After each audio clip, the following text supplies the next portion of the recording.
Hey everyone, welcome back to our JavaScript series. Today, we're diving into a fundamental topic, adding elements to JavaScript arrays. Adding elements to arrays is a common task in JavaScript, and it's surprisingly easy. Let's jump into it.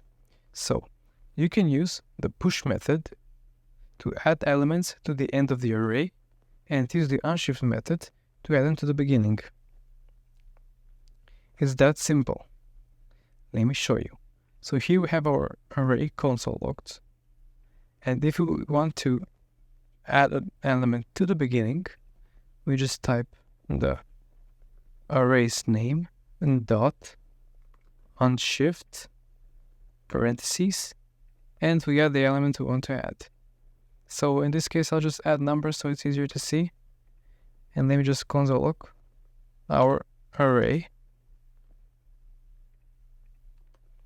As you can see, we added the numbers to the beginning.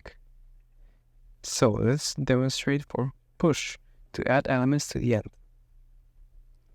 So let's just type our array's name dot push, and let's type some numbers so we can push them to the end. Let's console log the array.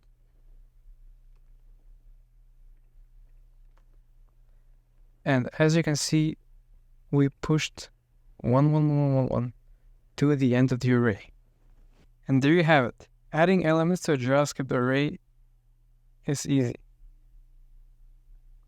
If you found this video helpful, give it a thumbs up, and if you have any questions or do you want any more tips, let me know in the comments. Subscribe for more content and happy coding!